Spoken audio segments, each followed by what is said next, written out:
Bismillahirrahmanirrahim. Ibu, tentang zikir-zikir yang kita baca tadi itu, terutama tentang lafaz Allah ya, itu kalau kan ditaruh di sini ya, ditaruh di sebelah kiri. Bagi yang pertama kali zikir, itu di tubuh kita ini kan ada positif ada negatifnya, ada malaikat, ada setannya. Biasanya efeknya maksudnya kalau itu berasa itu kudu muntah pertamanya kudu muntah, itu seperti semacam setan gitu yang ada dalam tubuh kita. Jadi dimuntahin aja nggak apa-apa pertamanya. Ya kan Bu, ada yang berasa gitu nggak? Ya Allah, terus kayak kudu muntah, dimuntahin aja kayak gitu. Itu seperti orang yang diruqyah kan setannya waktu jinnya itu jadi kadang-kadang keringat terus muntah, dimuntahin aja. Nanti lama-lama udah seminggu gitu sudah tubuh kita akan lebih bersih dari pengaruh-pengaruh setan. Kemudian kalau kita baca doa-doa pagi, doa-doa sore, pada saat kalimat yang a'udzu bikalimatillahi tammati min syarri ma khalaq. Saya pribadi tidak mengalami, tapi beberapa ngalami kalau baca itu tuh juga efeknya sama. Jadi rupanya yang paling berpengaruh terhadap setan itu yang kalimat itu. Terus saya ingat sejarahnya kalimat a'udzu bikalimatillahi tammat itu adalah ketika Nabi Mi'raj, kemudian Nabi kan diuber sama jin ifrit. Masih ingat nggak kisahnya itu? Berupa api nguber Nabi Muhammad. Nabi Muhammad kan naik buruk, nah ini juga luari, lempar Nabi Muhammad dilempar sama api sama si jin ifrit. Terus diajarin sama malaikat Jibril, Muhammad, ayo baca-baca a'udzu bikalimatillahi tammati min syarri ma khalaq. Nah itu doa lepas dari jin ifrit tadi itu. Oh pantesan kalau itu dibaca kemudian juga efeknya apa tadi, kudu muntah. Nggak apa dimuntahin aja pertamanya, lama-lama tidak, karena tubuh kita menjadi lebih bersih dari pengaruh-pengaruh yang seperti itu. Itu berarti ngefek, berarti zikirnya itu masuk gitu, bukan sekedar di mulut tapi sudah masuk ke hati. Itu sekedar info. Kita lanjutkan kajian Ihya kita. Halaman 186. Ada yang sudah pernah ngalamin gitu nggak? Belum ya? Jadi zikir Allah la ilaha illallah, la ilaha illallah, ya Allah itu biasanya efeknya gitu. Bismillahirrahmanirrahim. Kita langsung aja ya Bu ya. Bagian 1 kemarin niat mencari ilmu. Sekarang langsung bagian kedua aja ya biar agak cepat ya. Bagian kedua. Jadi bepergian. Kemarin bepergian tuh yang pertama, bagian-bagian bepergian yang dikeluarkan dari rumahnya. Bagian pertama pergi untuk menuntut ilmu. Itu hukumnya wajib. Sekarang yang kedua, halaman 189. 189. Bepergian dengan tujuan beribadah. Bepergian dengan tujuan beribadah. Halaman 189 sorry. 189. Halaman 189. 89 terus.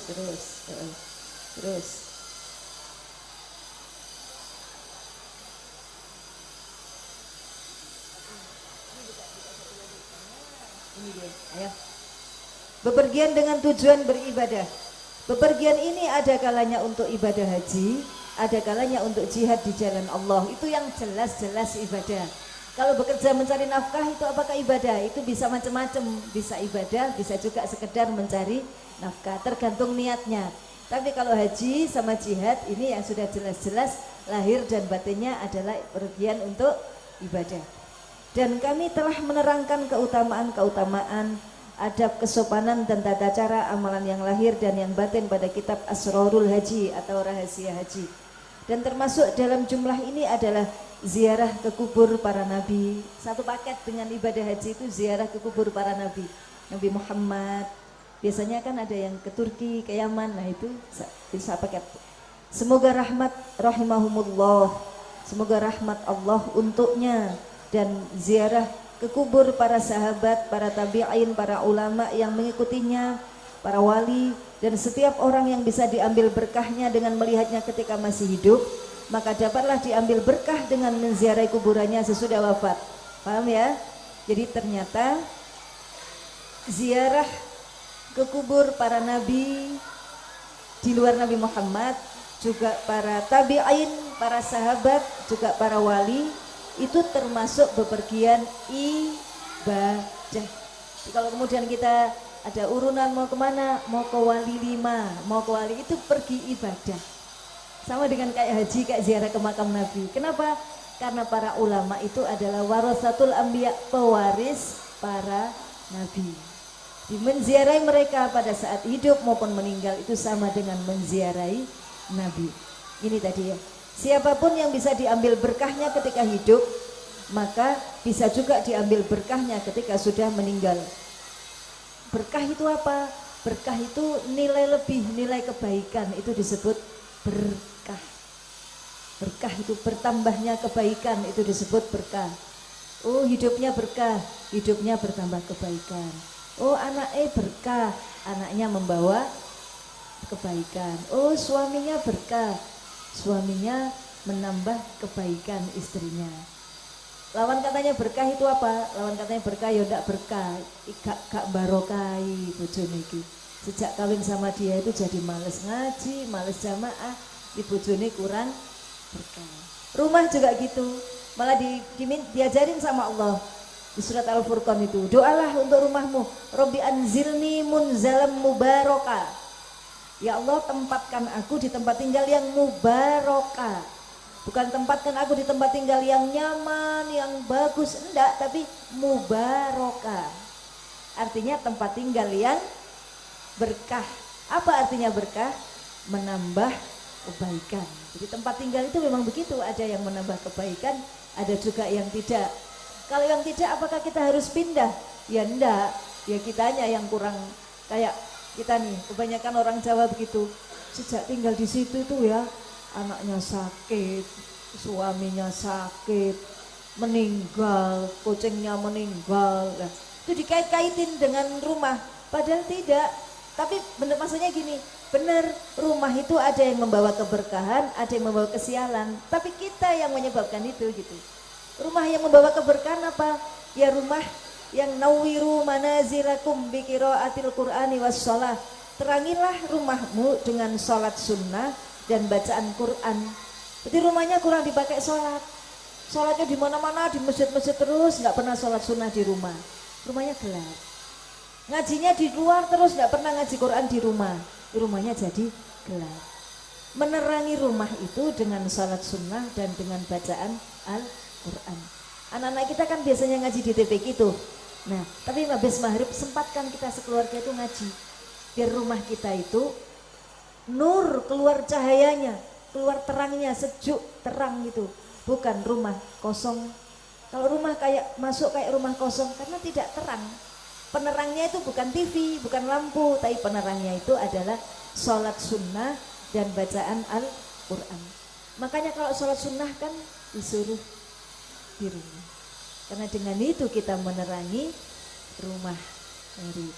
Jangan sampai ngaji enggak pernah, sholat enggak pernah, TV 24 jam. Itu jelas gelap itu rumahnya kayak gitu. Peteng dedet koyok kuburan. Salah. Ya dilihat nggak dilihat TV nyala, terus ya kita hindarkan itu. Dinerangi rumah itu bukan dengan TV tapi dengan salat sunnah dan dengan bacaan Quran. Jadi rumah-rumah yang tadi yang kayak banyak itunya tadi, kayak banyak jinnya gitu, diusirnya pakai itu, salat sunnah sama baca Quran. Itu mengusir jin dalam rumah. Berkah. Jadi para ulama, para ini tadi yang orang disebut sama Imam Ghazali tadi, para nabi, para pengikut nabi, para sahabat, para wali, para orang alim, itu semua orang yang bisa diambil kebaikannya ketika masih hidup, Ketika meninggal juga sama, bisa diambil kebaikannya meskipun sudah meninggal. Beda dengan orang kita, kayak kita sing dosane akeh ini. Uripe ya ora patek membawa barokah. Ya kita berusaha ke sana. Minimal membawa kebaikan bagi keluarga. Kalau sudah keluarga nanti bagi lingkungan. Jangan sampai hidup cuma buat diri sendiri. Kelihatannya itu pas meninggal hidupnya orang berkah apa enggak itu.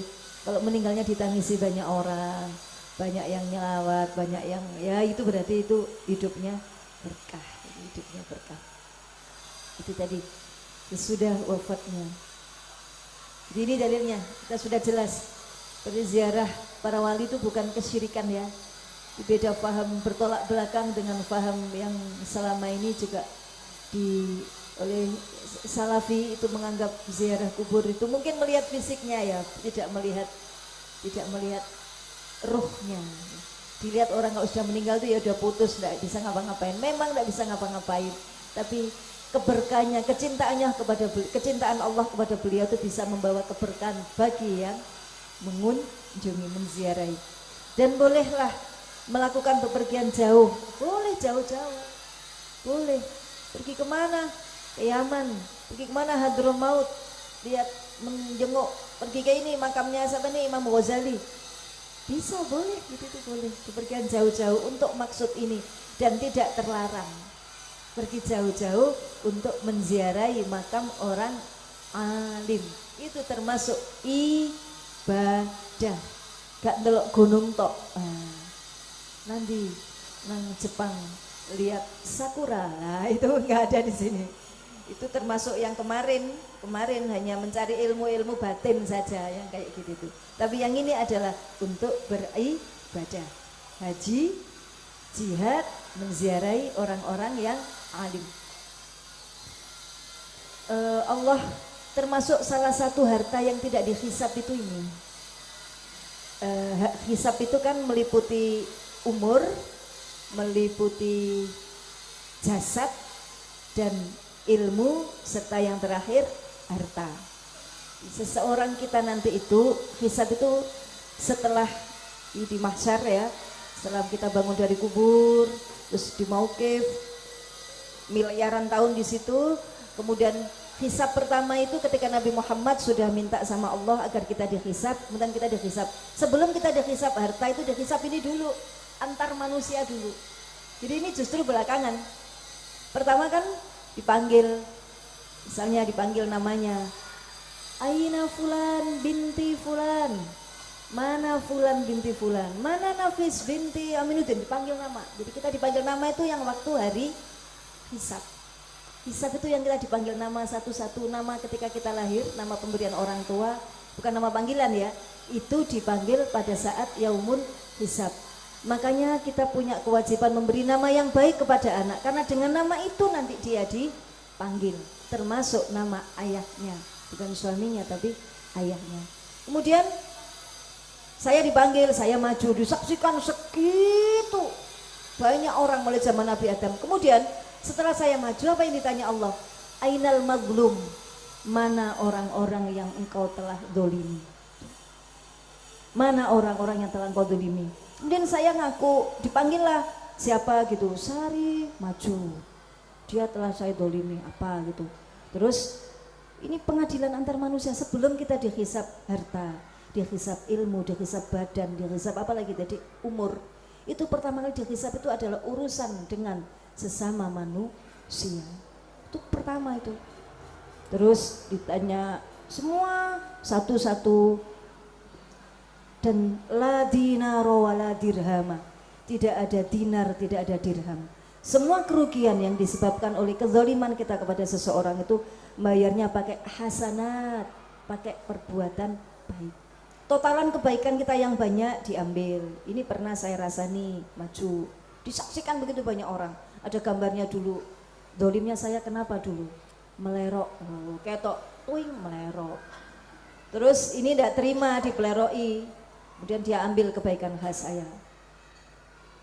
Fata'khudhu min hasanati. Kemudian Sari mengambil kebaikan saya, diambil. Datang lagi, Aina, siapa? Dipanggil, maju. Kamu diapain? Gambarnya muncul lagi. Ngapain ini? Saya lagi ngomong-ngomong sama siapa gitu, ngerasani Sari, ngerasani lagi. Oh, waduh kalau ngerasani siapa aja tuh? Ada di namanya siapa? Siapa? Kita sudah lupa, tapi rekamannya tidak lupa. Berbondong-bondong datang ngambil hasanat, hasanat, hasanat, hasanat. Makin tipis hasanat itu. Sampai kemudian terakhir itu la tabqa, tidak tersisa kebaikan kita karena habis diambilin orang-orang yang sudah kita aniaya. Setelah itu kemudian gimana? Kemudian orang datang yang kita fitnah, yang kita berbuat tidak adil pada mereka, anak-anak, suami, semua minta. Mungkin kita pernah tidak adil kepada mereka yang belum termaafkan. Yang sudah termaafkan ya tidak. Yang belum termasuk begini, fitnah. Fitnah itu lebih kejam daripada pembunuhan karena misalkan ini ada cerita begini. Seseorang mau tobat. Dia itu kerjanya ngerasani kiai. Terus sekarang bilang sama kiainya mau tobat nih, dia tobat. Kiai maafkan saya sering memfitnah kiai. Berapa kali kamu fitnah saya? Banyak kiai, sering saya ngerasani itu sering. Ngerasani tapi yang tidak benar, berarti namanya fitnah. Ngerasani saja sudah dosa, apalagi fitnah. Terus sama kiai, sudah kamu tidak usah minta maaf, dari dulu sudah tak maafkan, tidak apa-apa, yang penting kamu tobat minta maaf kepada Allah. Kiai maafkan saya, tidak apa-apa, terus akhiri hidupmu dengan baik, tobat sekarang jadi baik ya, ya adem dia. Terus sama yai, nah sekarang kamu bawa kemucing sulak yang ada bulu-bulu. Begitu kamu pulang, kamu tadi kesini naik apa? Naik motor, sekarang pulanglah jalan kaki ya, jangan naik motor. Sepanjang jalan itu, kemucing itu cabutono satu-satu, sebanyak kamu ngerasani saya. Ingat-ingat, dulu pernah ngatain apa? Pak Yai jahat, Pak Yai nek ngomong gak jelas, Pak Yai ngantuan, nyaluan sumbangan, Pak Yai bojone akeh. Terus tuh satu dicabuti.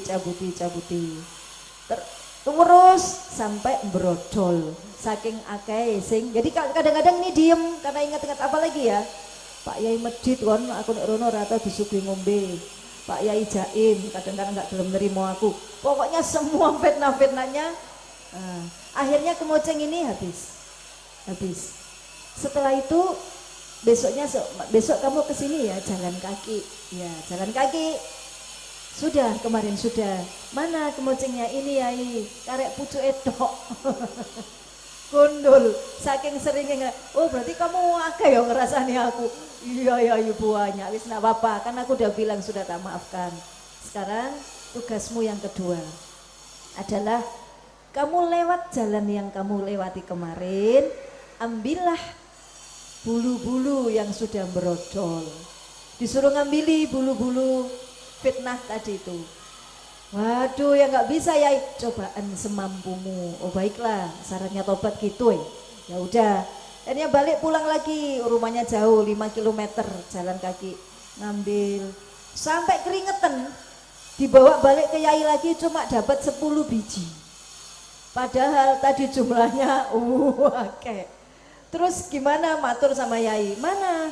Cuma dapat ini yai. Loh cari lagi. Sampun yai, kalaupun grobyos keringetan sudah berusaha keras ternyata cuma dapat 10. Ya udah nggak apa-apa. Kamu tahu pelajarannya? Nopo yai? Bahwa setiap fitnah yang kamu sebar kemarin itu, kalau sudah mbok culno, sudah keluar dari mulutmu, maka dia entah dibawa angin waktu kemana. Dia akan nyebar kemana-mana tanpa kita bisa mengendalikan. Nggak bisa kendalikan. Meskipun aku sudah maafkan kamu, tapi fitnah yang kamu omongin itu sudah lepas darimu, tak terkendali. Dia sampai ke siapa. Di sana ditambahin lagi, yang semua objeknya itu adalah aku. Sementara kamu sendiri tidak tahu, bulu fitnah itu tadi terbang ke mana. Dan dia tidak akan berhenti, kita tidak tahu waktu membawanya kemana. Sampai kamu sudah meninggal, aku sudah meninggal, orang masih menyimpan memori tentang keburukanku berdasarkan fitnah yang kau beri. Dan itu banyak. Dan Aku sudah maafin kamu, tapi tentang akibat fitnah itu aku tidak ikut tanggung jawab. Karena itu pengaruhnya kepada orang lain. Dan orang begitu berpersepsi buruk kepada aku. Dari kata-kata fitnahmu, kamu sudah meninggal, kamu dapat dosa lagi. Dapat dosa lagi. Jariyah, dosa. Bukan sodako jariyah, tapi ini dosa jariyah. Itu makanya dikatakan fitnah itu lebih kejam daripada pembunuhan. Karena kita tidak bisa kontrol. Tidak kerasa ngomongi bahwa itu diterima orang, dia disebarkan lagi, dibaca orang lagi. Kalau lewat ini, kalau lewat koran, lewat status, lewat broadcast, lewat apa saja yang sifatnya, betapa banyaknya pengaruh fitnah. Dan itu tidak selesai tobatnya, cukup kita memaafkan. Orang-orang gitu memaafkan, tapi yang lain-lain dan terus dapat dosa.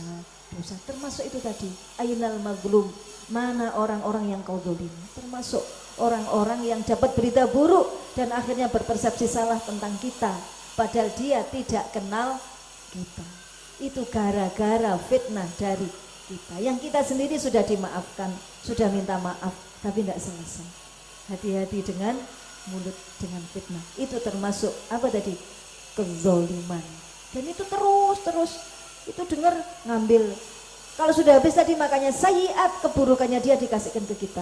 Akhir-akhir kemudian dikatakan kepada kita, irji ila ummukil hawiyah, pulanglah kamu ke hawiyah, karena kamu sudah tidak punya kebaikan. Yang tersisa hanya keburukannya orang yang dikasihkan kepada kita. Na'udzubillahi min dzalik. Itu hisab. Belum nanti termasuk harta, dari mana, buat apa, ilmu mau pakai apa enggak, mau amalin apa enggak, kesehatan mau pakai apa, matamu, telingamu. Dan orang tidak akan beranjak dari situ sebelum urusan 4 ini selesai. Urusan umur, urusan jasad, urusan ilmu, dan urusan apa? Harta. Kalau sudah selesai baru jelas tempatnya di mana. Nah, harta yang tidak dihisab antara lain ini, harta yang dipakai untuk ziarah, baik ke makam Nabi, ke makam para wali, ke makam para ulama, itu termasuk harta yang tidak dihisab. Di samping juga harta yang kita berikan kepada orang tua, menjamu tamu, menjamu guru, itu termasuk harta yang tidak dihisab. Enak, nggak ada hitungannya, ada balasannya tok, tapi tidak harus dipertanggungjawabkan. Itu Rasulullah SAW bersabda, la tusyaddur rihalu illa ila thalathati masajidah. La tusyaddu, tidaklah ditekankan, disangatkan, ar-rihalu, rihlah. Rihlah itu perjalanan jauh. Perjalanan jauh pakai bis itu disebut rihlah. Illa ila thalathati masajid, kecuali ketiga masjid. Masjidi hadza, masjid saya ini, yaitu Masjid Nabawi, Masjid Madinah. Yang kedua, wal masjidil haram, dan masjidil haram, wal masjidil aqsa, dan masjidil aqsa. Maksudnya tidak begitu diwajibkan, dipentingkan perjalanan jauh, melewati pulau, melewati laut, kecuali ketiga masjid ini, Madinah, Mekah, dan Palestina. Ini perjalanan yang sama Nabi disangatkan, disuruh, hampir wajib ketiga masjid ini. Karena yang dimaksud oleh hadis di atas tadi adalah di dalam beberapa masjid, maka yang tersebut di atas itu samalah satu dengan yang lainnya sesudah masjid-masjid yang 3 tadi. Maksudnya gimana? Yang ke makam-makam sama tadi itu sama statusnya dengan di bawah 3 masjid. Maksudnya pertama tertinggi Masjidil Haram, itu yang paling tinggi statusnya. Sekali sholat, sekali ibadah dilipatkan 100.000, itu Masjidil Haram. Yang kedua Masjid Nabawi, ibadah di Masjid Nabawi sama dengan 10.000 kali ibadah di Masjid Sabilillah Nabawi, 10.000 kali. Yang ketiga Masjidil Aqsa, Masjidil Aqsa di Palestina, ibadah di Palestina dilipatkan 1.000 kali dibandingkan di Masjid Sabilillah. Nah, di bawah itu Masjid Ampel, kalau ke Ngampel, ke Syarif Hidayatullah, Masjid Cirebon, itu statusnya sama semua. Bawahnya Masjidil Aqsa. Nah, gitu ya. Dan jikalau tidak begitu maka tiadalah berbeda antara berziarah ke kubur para nabi, para wali dan para ulama pada pokok keutamaannya. Walaupun yang demikian itu pasti ada terpautnya, ada kurang lebihnya di dalam derajatnya dalam batas yang besar menurut perbedaan derajat mereka pada sisi Allah. Ya, jadi ziarah ke makam nabi, makam wali, yaitu tadi semua statusnya di bawah Masjidil Aqsa.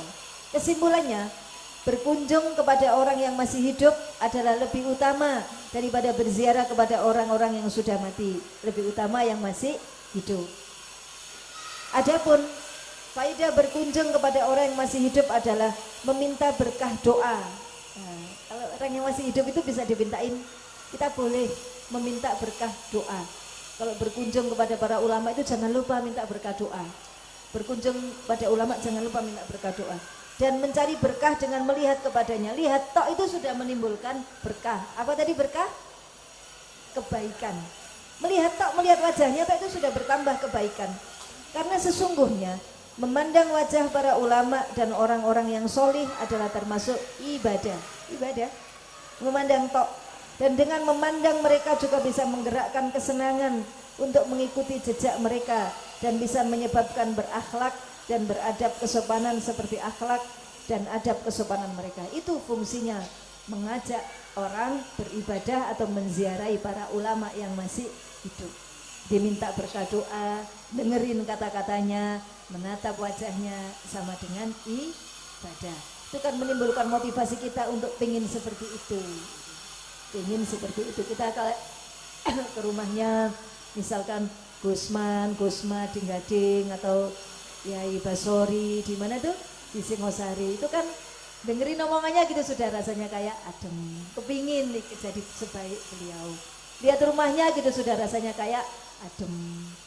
Ya itu karena begitu tadi, itu termasuk ibadah.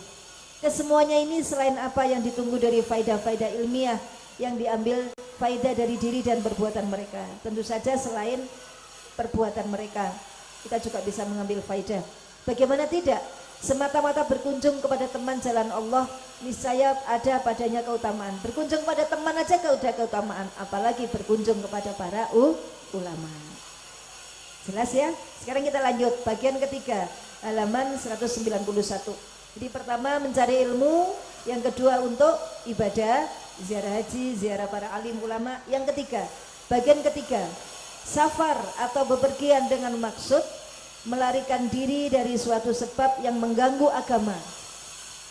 Melarikan diri dari sebab yang mengganggu agama. Kalau aku tidak lari, agamaku akan terganggu. Dan yang demikian itu juga baik, karena lari dari sesuatu yang tiada kuat untuk menanggungnya adalah termasuk dari sunnah atau perilaku para nabi dan para utusan. Hijrah itu termasuk sunnah nabi. Nabi kan hijrah.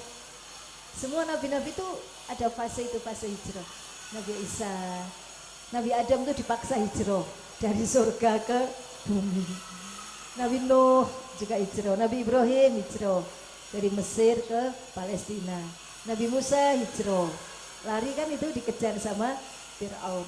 Nabi Muhammad dari Mekah ke Madinah. Di hijrah itu sunnah Nabi. Kita juga begitu Ibu. Sudah menikah harus hijrah. Jangan kumpul sama orang tua terus. Kecuali yang diperlukan tinggal di situ kayak merawat orang tua. Itu jangan maksa ikut bab ini, jangan. Yang kemarin bab keutamaan atau kewajiban anak kepada orang tua. Jadi kalau tidak ada kewajiban memang mesti pindah gitu, mesti pindah.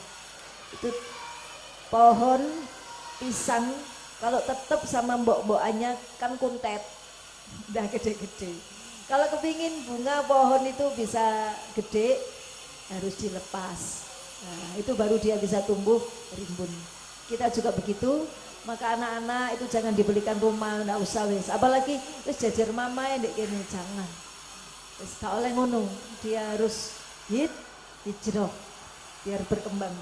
Ya kecuali ada kepentingan yang lebih besar, yang lebih wajib menanggung. Dan termasuk yang wajib lari daripadanya adalah menanggung kekuasaan, menerima pangkat kedudukan, dan banyaknya berhubungan dan sebab-sebab yang ada sangkut pautnya dengan orang lain. karena kesemuanya itu bisa mengganggu kekosongan hati. Maksudnya apa nih? Aku tidak mau diangkat jadi hakim, aku tidak mau diangkat jadi polisi, aku tidak mau diangkat jadi wali kota, aku pindah saja. Nah, itu boleh. Lari dari kekuasaan yang membuat hati kita tidak bisa bersih, itu boleh. Kalau kita pandang bahwa lah kalau tidak aku siapa yang mimpin, orang yang lain preman-preman gitu lah, kalau itu berarti kebaikan lebih besar untuk menerima kekuasaan daripada pergi meninggalkan. Itu bisa diukur. Misalkan RT, calon RT-nya ini yang satu Kristen, terus kita dicalonin juga nih, Islamnya kita. Kalau saya tidak mau menolak dan pindah, maka yang jadi RT nanti Kristen. Emang kenapa kalau jadi RT Kristen? Ya pasti berpengaruh lah. Wong namanya juga RT, berpengaruh kepada kehidupan beragama di tetangga. Nah itu kita harus mau, nggak boleh pakai alasan ini. Nanti aku nggak bisa ibadah, jangan. Nah, ini menghindarkan kerusakan yang lebih besar. Itu kita disuruh. Jadi RT itu ganjarannya besar. Ganjarannya seperti ibadah haji dan mabrur. Syukur ikhlas. Gak muring, muringan. Biasanya banyak yang nggak kuat jadi RT itu. Gak dibayar, diseneni, tok ya. Ono apa-apa Pak RT. Mosok tukaran mbek bojone Pak RT. Engko nek gawe anak ora Pak RT. Tahu-tahu nek ribut Pak RT. Kita lanjutkan. Bisa mengganggu. Jadi itu tadi ya, lari dari kekuasaan itu juga termasuk bepergian atau safar. Agama tiada akan sempurna kecuali dengan mengosongkan hati dari selain Allah. Ya. Beragama kita itu tidak akan sempurna kecuali kalau hati kita kosong dari selain Allah. Dan jikalau tiada sempurna kosongnya, maka dengan sekedar kosongnya itulah bisa tergambar kesibukannya demi agama. Dan tiada bisa tergambar kekosongan hati dari dunia, dari beberapa kepentingan duniawi dan kebutuhan-kebutuhan yang sangat penting. Kebutuhan yang sangat penting enggak apa-apa, termasuk dunia, tapi sangat penting itu enggak apa-apa.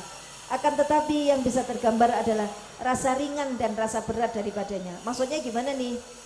Maksudnya begini, tidak mungkin hati kita itu kosong sama sekali.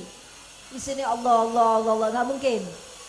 Nggak mungkin gitu. Pasti ada dunia di dalam hati. Pastilah ada urusan anak, suami, kerjaan. Duh, kok durung nyaur. Iku mesti ono kepikir nih gini. Ketemu uang ya ada, iling meneh ya itu ada. Terus gimana yang boleh? Rasa ringan dan rasa beratnya.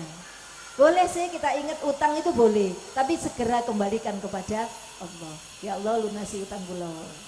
Boleh mikir anak sampai setengah jam tentang masalah anak. Begitu ingat kembalikan kepada Allah. Tawakkaltu alaik ya Allah. Aku pasrahkan urusan anakku kepadamu. Sudah enteng. Jadi terasa ringan atau beratnya, bukan kosong sama sekali dari selain Allah. Bisa difahami ini? Tidak apa-apa mikir dunia, asalkan enteng saja, jangan terlalu dibikin berat. Kalau kita sampai ini kuantil, alisnya gatuk, lali, koncoin lo sampai lali.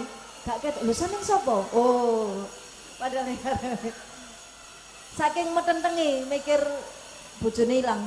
Nah berarti, ya itu namanya ini tadi, dia terlalu berat memikirkan masalah dunia. Kurang apa gitu tuh? Kurang pasrah. Yang kurang adalah kurang pasrah. Salahkah begitu? Salah.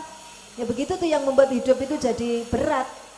Beratnya hidup itu bukan mikir Allah tapi mikir masalah dunia. Kita terlalu keduniaan. Suami itu dunia, iya. Suami itu dunia. Pokoknya selain Allah itu dunia. Tapi kalau kemudian aku nek suamiku gono ilu aku terus berbakti pada siapa? Wah, nek ngono ya ora apa-apa. Iku berarti suami itu perkara akhirat. Kita ndak aku pegel aku loh, pegel. Yang ada itu hanya pegel, merasa dikhianati, merasa tidak dihargai. Kan itu semua adalah rasa apa itu? Sombong, perasaan sombong. Nafsu apa itu kalau sombong? Ada 4 nafsu itu, yang sombong ini nafsu apa? Ilahiyah, bukan setan tapi nafsu ilahiyah. Nafsu ingin disembah, ingin dihargai. Kita punya itu. Kalau suami kita kabur yang biasanya katut perempuan gitu ya, yang di mangkelno itu biasanya yang bekerja di sini nafsu setan, tidak terima karena dengki. Kok enak yo? Oh susah mbek aku saiki wis rada kinclong titik. Wah. Rojo kentring-kentring langsung. Nah, itu kita yang pegel. Pegelnya karena setan iri kepada perempuan yang lain. Terus yang kedua biasanya kita menafsu ilahiyah, merasa tidak dicintai, merasa tidak dihargai, merasa tidak dijujuri, dibohongin, dikhianati. Itu nafsu ilahiyah. Jadi bukan sesuatu yang baik. Nah, kalau kayak gitu berarti itu termasuk urusan apa? Dunia. Itu kemudian kita 100% waktu kita buat mikir itu salah. Jadi gimana? Pasrahin sama Allah. Urusi yang wajib-wajib, sembahyangmu bayaran. Udah sembahyangmu bayaran neng, kok nanti kita fokus kita kepada itu. Semua biasanya akar permasalahan hubungan dengan manusia itu biasanya perkara sholat. Sholatnya biasanya belum beres. Bocor-bocornya rumah biasanya masalah genteng bocor. Ojo dipeli terus aja. Jangan dipel terus sebelum gentengnya ditembel atau diganti. Tembelnya genteng ini seperti urusan sholat yang harus ditembel. Dia akan merembet kemana-mana nih, bocor, dibiarin dan jadi banjir, jadi busuk ininya, plafonnya, jadi kursi yang kena juga jadi busuk, kasurnya dan sebagainya. Yang asal mulanya adalah genteng dan itu adalah sholat. Sholat itu membawa efek kepada semua hubungan kita kepada sesama manusia. Maka cara menyelesaikannya yaitu, jadi jangan fokus ke itunya, jangan fokus ke suami, ke anak, enggak lah. Fokusnya ke wis mari urung sholatku. Wis tak sahur itu urung. Gak iso nyaur, ya apa iso nyaur? Lah sumpeknya nih, yo sahur naik. Sumpek itu enggak wajib, nyaur itu wajib. Jadi, kalau sudah banyak nyaurnya nanti insya Allah itu bisa noto hati itu. Sama masalahnya, suami belum balik, belum. Terus nyaur kok urung balik urung, saiki jek bayar ini dulu, bayar sumpek hati. Nanti hatimu tambah adem. Enggak segitu meledak-ledak seperti dulu. Itu sudah 50% masalah terselesaikan kalau hati kita menjadi lebih tenang. Anak-anak belum baik amat sih, tapi hati kita jadi lebih tenang dan itu sangat membantu. Ya. Nggih mboten? Tenangnya itu efeknya karena nyaur sholat. Nyaur sholat. Nah ini tadi ringan dan berat. Maka selamatlah dari kebinasaan orang yang memandang ringan dalam masalah kepentingan dan keperluan dunia. Kita bisa selamat kalau masalah dunia kita enteng, jangan terlalu dibikin berat. Nggak bisa Bu, anak itu belahan jiwa. Kalau sama suami saya nggak mikir was, tapi ini anak Bu, anak. Ya anak itu benar kata Allah, innama amwalukum wa auladukum fitnah. Sungguh hartamu, anakmu adalah fitnah atau ujian bagimu. Bukan fitnah berita bohong, bukan, tapi ujian. Dia ujian bagimu, lolos apa enggak? Ini anak ini, lah ini ujian soal. Jangan sampai ini tadi kita pandang berat banget perkara anak. Karena yang bikin anak juga Allah, yang menjadikan dia gitu juga Allah. Sekarang kembalikan saja pada yang punya, yaitu Allah. Maksudnya gimana? Tawakal tadi. Udah Gusti, kalau sampun pun ngandani pun, tapi dereng Gusti, kelanjane dereng nyaur. Ya pun Gusti, kalau saat ini kita nyaurin. Jangan perkara, biasanya kita kan gini, saya sudah tahajud, sudah sedekah, sudah istighfar, sudah ikut ngaji, ikut wandewan jus, sampai kakean wandewan jus, ikut klub di mana-mana, hari saya habis tuh ngaji Quran. Kok masih begini? Nyaur sholatnya? Iya sih, belum. Nah, pokoknya justru di nyaur sholat. Kalau kita ngomong kayak gitu tadi, terus nggak ada efek nonsen, nggak mungkin. Nggak mungkin sama sekali kalau kita sudah nyaur sholat nggak ada efek, sangat tidak mungkin. Karena Allah udah janjikan, siapa yang memperbaiki hubungan dengan aku, maka aku perbaiki hubungannya dengan sesama manusia. Memperbaiki hubungan sama Allah utamanya adalah sholat. Itu sudah dijanjikan sama Allah. Di sebaliknya, siapa yang hubungannya bermasalah dengan manusia, berarti dia bermasalah sama aku, yaitu masalah sholat. Bukan tahajud, tapi sholat. Tahajud tapi diniatkan kodok, diniatkan nyaur sholat, itu solusinya.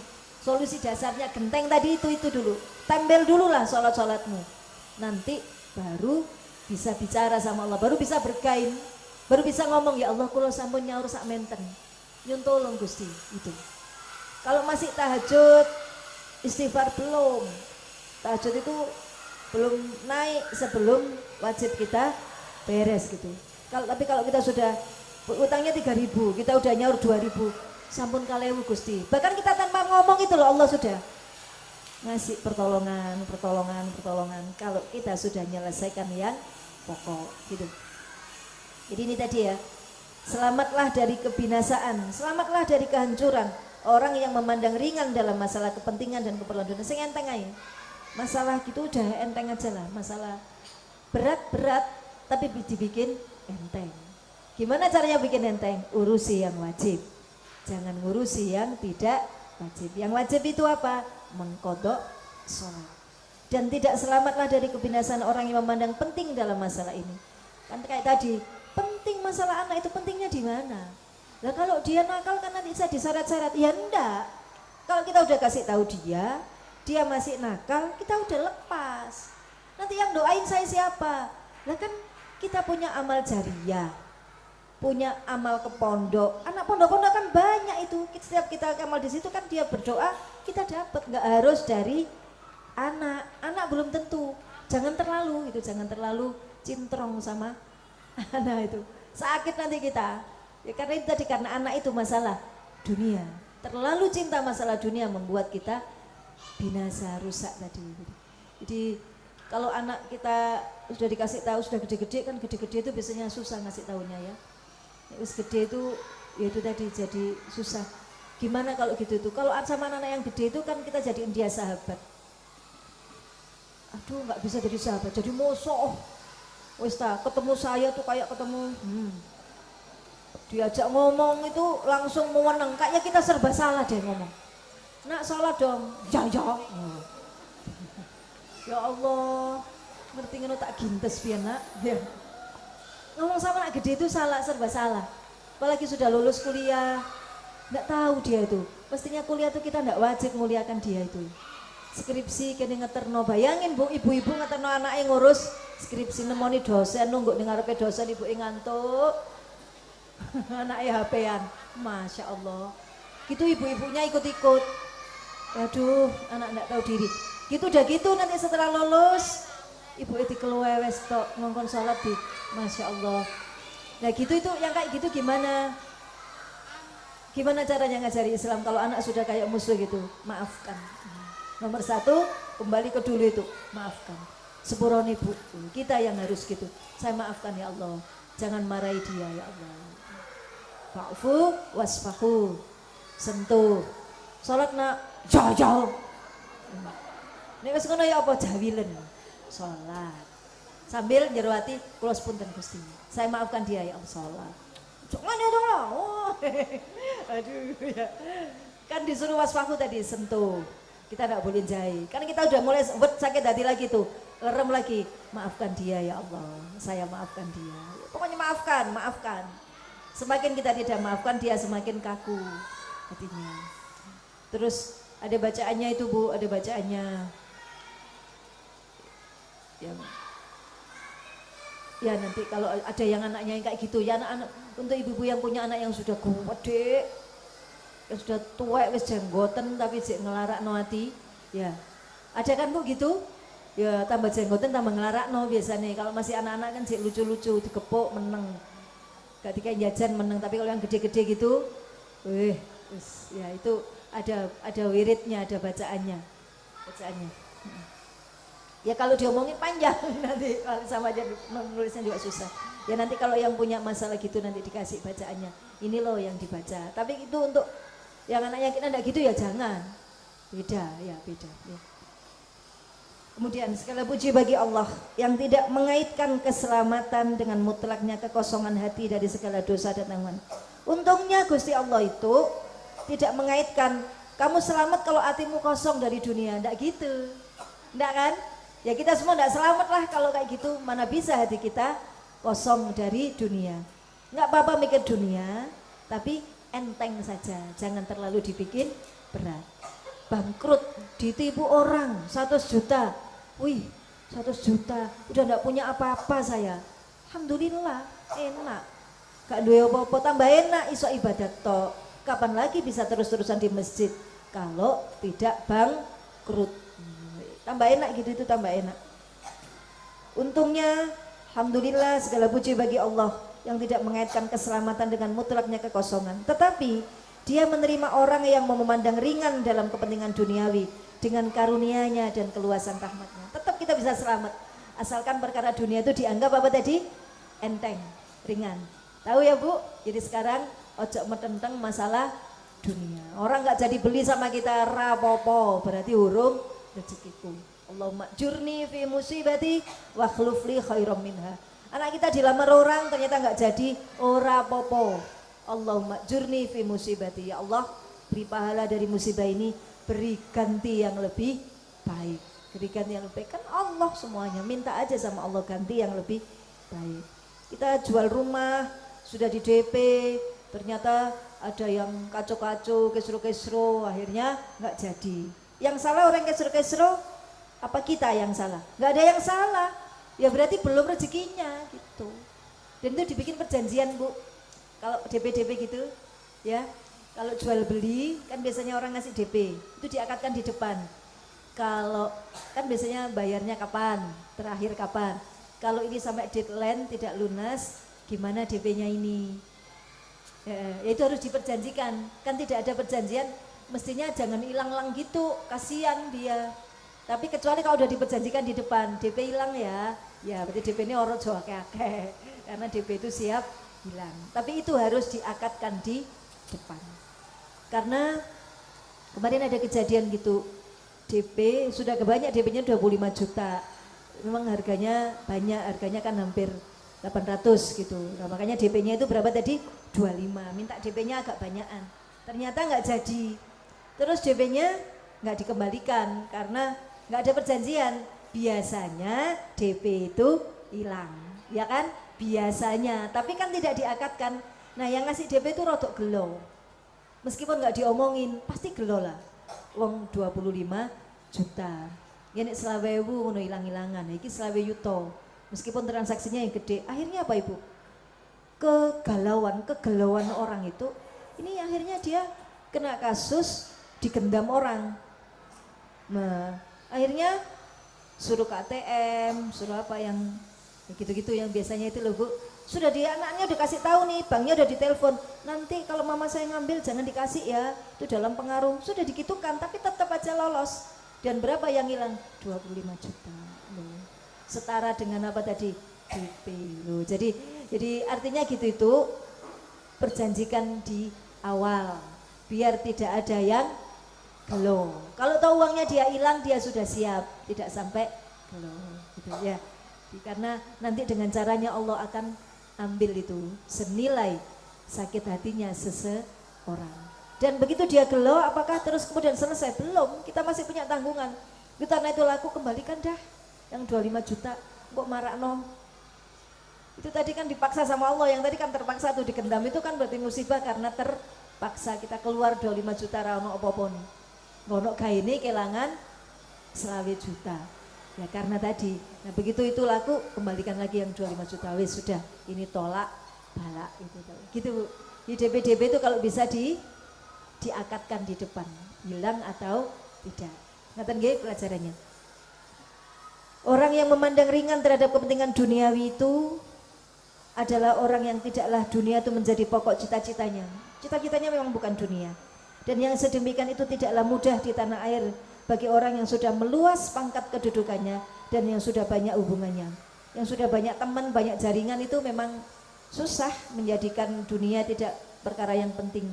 Biasanya nama baik bagi dia itu sudah, ini nama baik saya tercemar, bawa ke pengadilan, pencemaran nama baik. Karena bagi dia jaringan itu aset, padahal itu dunia apa enggak tuh? Dunia. Aset untuk apa sih? Ya kan saya bisa ngapa-ngapain, saya bisa makin ngetop, saya dihargai orang, semua itu perkara dunia. Jadi mestinya enteng aja. Difitnah orang, enggak apa-apa Ibu. Kan tadi yang rugi yang memfitnah apa yang difitnah? yang memfitnah lebih kejam dari tadi loh yang cabut-cabut. Pengaruh fitnahnya dia mempengaruhi berapa banyak orang, dia rugi tuh, rugi besar dia karena dia udah meninggal. Dosa fitnahnya dia masih kena, meskipun yang difitnah sudah memaafkan. Yang difitnah wena, itu dosanya nambah, kita pahala nambah. Setiap dosanya dia nambah, pahalanya nambah. Difitnah itu enak, tapi ojo jauh ya. Aku fitnah. Nyaluk ganjaran. Cari pahala gampang itu dirasani, difitnah itu enak wis. Gak lapo-lapo oleh ganjaran. Oke, tapi kasihan yang memfitnah, kasihan yang ngerasani, kasihan deh lu, entek udah habis pahalamu, habis. Semakin banyak gerumbulnya semakin habisnya. Ini tadi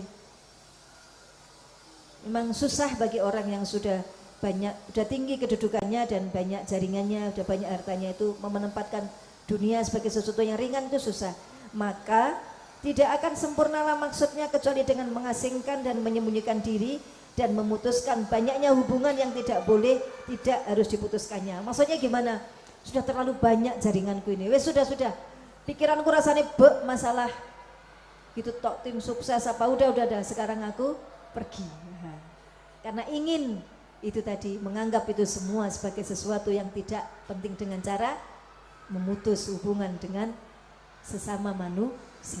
Boleh gitu tuh, boleh agar agamanya selamat. Kan lama-lama gitu jadi rusuh ya.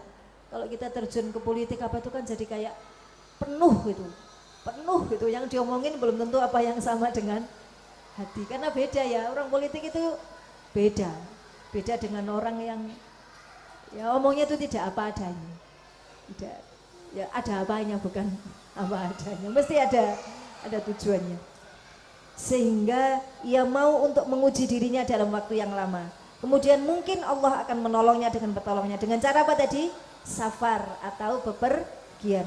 Lalu Allah menganugerahkan nikmat kepadanya. Dengan nikmat ini bisa menyebabkan kuatnya keyakinannya dan bisa menyebabkan tentram hatinya. Seperti Imam Ghazali dulu kan juga gitu. Ketika kedudukannya sudah sangat tinggi sebagai rektor, tapi tidak bisa tentram. Karena kalau rektor tuh urusannya banyak urusannya, ada orang tanda tangan ini itu, yang kadang tidak ada keterkaitannya dengan urusan pendidikan. Kadang-kadang begitu. Kadang-kadang ada yang minta disumbang, minta apa tuh? Tolong tanda tangani ya, mendukung ini, mendukung itu, mewakili ini, yang tidak ada kemungkinan itu lama-lama membuat jenuh, terus pengen pergi. Itu Imam Ghazali dulu begitu.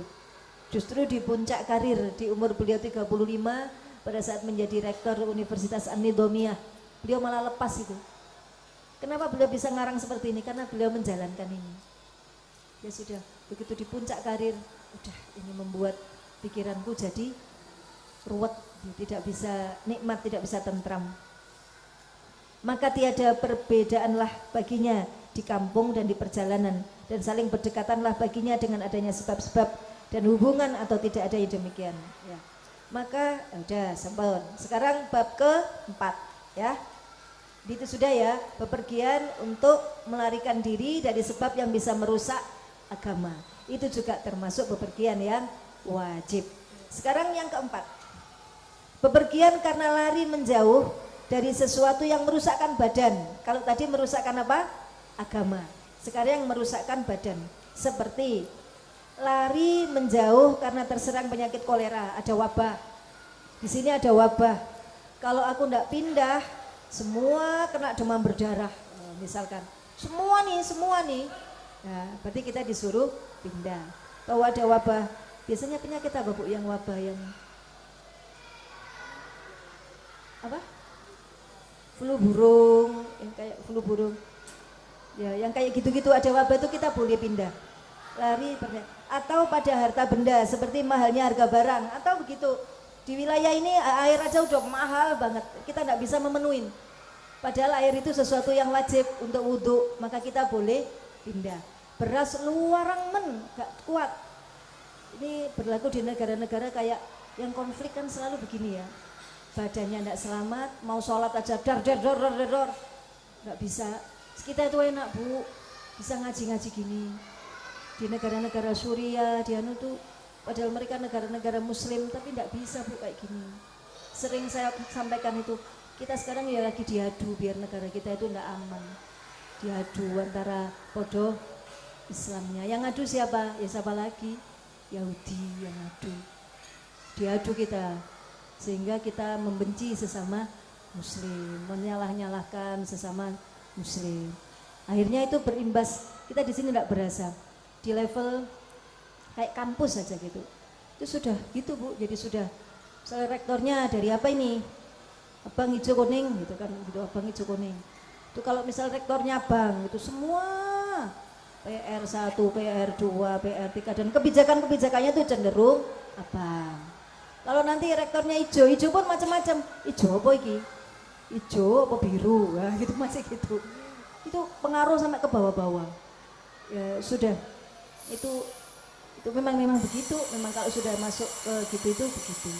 Siap dengan yang begitu-begitu. Dipakainya jabatan itu untuk bilangnya sih dakwah ya. Untuk dakwah. Tapi nanti pasti dibales. Begitu yang itu turun, ganti yang lain, wah dihabisin lagi.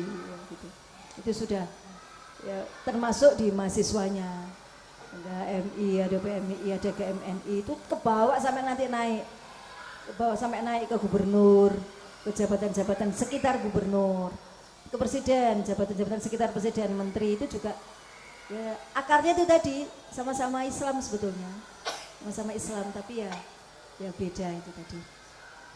Nah itu kita ini jangan mau diadu. Kalau sudah orang mulai nyala-nyalain, orang melok-melok, lakum dinukum waliyatin. Jangan terseret-seret.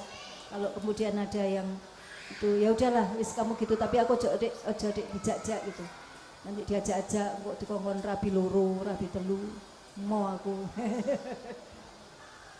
Seperti mahalnya harga barang, boleh. Itu termasuk boleh pergi.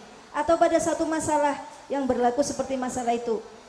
Wabah, penyakit, perang, ini juga masuk di sini, ini perang ya. Perang itu bisa merusak badan. Dan tidak berdosalah lari dengan adanya sebab yang demikian. Tetapi terkadang wajib lari pada sebagian tempat. Dan terkadang juga sunnah. Bisa jadi wajib. Wajib kalau apa? Kalau terpaksa bahwa rumah kita diancam bom. Itu berarti kita wajib tuh. Nggak boleh kita wis pokoknya nyawa milik Gusti bom-bomen. Nggak boleh. Nah oleh ngono malah justru wajib menyelamatkan nyawa. Hukumnya wajib menyelamatkan nyawa itu. Wajib, tidak boleh itu kalau udah ayo bunuh aja bunuh, itu bunuh diri namanya. Ya temenan, mati temenan, dikira syahid tapi ya sangit karena sudah nantang. Jadi menyelamatkan nyawa itu hukumnya wajib. Ini terkadang wajib lari pada saat kerusakan badan itu demikian genting. Dan terkadang disunnahkan pada sebagian tempat. Maksudnya kayak misalkan wabah demam berdarah, tapi kok ada yang enggak ya, ada yang enggak, ada yang iya, ada yang enggak. Wis enggak apa-apa wis. Kalau aku pergi nanti ya sekolahnya anak-anak di mana, masih repot lagi, wis di sini aja. Wis kita minum vitamin-vitamin biar daya tahan tubuh kita makin bagus. Baca zikir-zikir biar dilindungi dari wabah. Nah, itu bisa kayak gitu. Itu berarti hukumnya termasuk sunnah, enggak sampai wajib. Dan terkadang juga disunahkan. Menurut wajib dan sunnahnya apa yang bisa menyebabkan teraturnya dari faedah-faedahnya. Akan tetapi dikecualikan dalam masalah ini yaitu mewabahnya penyakit kolera. Saat itu memang kolera itu jadi wabah. Sampai ada film kolera itu ya dunia itu wabah. Jadi dunia itu sudah kena wabah kolera. Sampai benua Eropa kena wabah kolera. Jadi orang Eropa justru pindah ke Asia gitu waktu itu. Kalau Asia wabahnya wabah nyamuk apa itu malaria. Kalau penyakit Asia itu penyakit malaria. Kalau Eropa itu wabah kolera. Dan maka tiada seyogjalah untuk lari dari penyakit ini karena telah datangnya larangannya. Maksudnya ulangi. Akan tetapi dikecualikan di dalam masalah ini yaitu mewabahnya penyakit kolera. Maka tidak seyogjalah untuk lari dari penyakit ini karena telah datang larangannya. Menjauh dari menjauhkan. Ya, maksudnya justru disuruh lari, tidak boleh tepat di tempat karena dilarang menetap karena di situ ada wabah kolera. Usama bin Zaid berkata, Rasulullah SAW bersabda, Inna hadzal waj'a aris saqoma rijzun udhiba bihi ba'dul umami qablakum. Inna hadza, sesungguhnya ini al-waj'a, sakit ini, aris sakom atau demam ini. Sakom itu sumber panas. Rijzun, penyakit wabah, udhiba yang telah disiksa bihi dengan penyakit panas ini ba'dul umam, sebagian umat qablakum sebelum kalian. Jadi ternyata di Madinah juga pernah begitu, ada wabah panas, dan itu adalah udhiba, siksaan. Wabah penyakit itu berarti siksaan dari Allah. Jadi wabah itu siksaan. Kampung yang rajin jamaah subuh insya Allah tidak ada wabah-wabah itu ya. Maling, terus wabah penyakit, itu menolaknya itu adalah jamaah subuh. Suatu RT yang di situ kalau musolanya itu jamaah subuhnya rame, insya Allah tidak ada maling, tidak ada wabah demam berdarah, apa insya Allah tidak. Insya Allah tidak. Terus istighosah apa jamaah tahlil apa itu jalan, itu insya Allah tidak ada begitu-begitu itu. Itu biasanya yang gitu-gitu itu jamaah subuhnya nggak jalan. Jadi kan siapa yang jamaah subuh maka Allah menjamin hidupnya seharian sepanjang hari. Berarti termasuk bebas dari wabah penyakit. Tsumma baqiya ba'du fil ardi minhu fa yadhabul marrah wa ya'til ukhra. Faman sami'a bihi fi ardin fala yaqdi manna alaihi wa man waqa'a bi ardin wa huwa biha fala yukhrijannahu al-firaru minhu.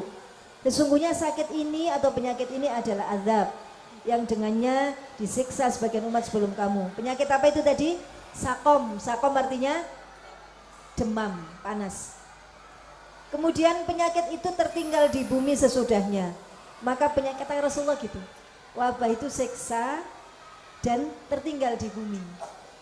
Masih ada itu wabah-wabah penyakit yang dulu-dulu nanti bisa muncul lagi.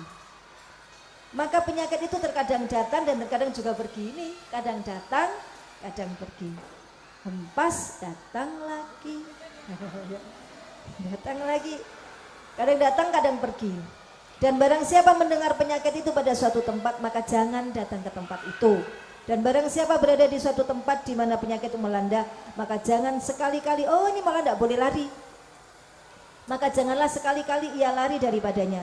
Hadis riwayat Bukhari dan Muslim dari Usama. Maksudnya gimana nih? Wa man waqa'a bi ardin wa huwa biha fala yukhrijannah. Oh iya. Malah tidak boleh lari. Kalau sudah itu kayak gini loh, kayak apa namanya? Kesetia kawanan. Wis kena siji kena kabeh. Seperti itu ini tadi. Ini soalnya fala yukhrijannahu. Ada nun takit, maka jangan sekali-kali keluar al-firaru lari minhu dari di situ. Waman waqa'a, dan barang siapa waqa'a yang berada bi ardin di suatu tempat wa huwa biha, dan di situ ada penyakit, maka janganlah sekali-kali lari padanya. Jadi berarti ada dua hukum, kadang-kadang disuruh lari, kadang-kadang tidak boleh lari. Artinya begitu. Kok bingungi? Nggak bingungi, berarti ada kasus tertentu dibolehkan lari, ada kasus tertentu tidak boleh lari. Aisyah radhiyallahu an berkata, Rasulullah bersabda, inna fana'a ummati bitta'ni. Ini, inna fana'a ummati, sesungguhnya kerusakan umatku, hancurnya umatku, bitta'ni adalah dengan ta'un. At-ta'in, oh bukan ta'un, ta'un yang ta'un. At-ta'ni, tusukan tombak, maksudnya pembunuhan. Hancurnya umatku itu karena pembunuhan.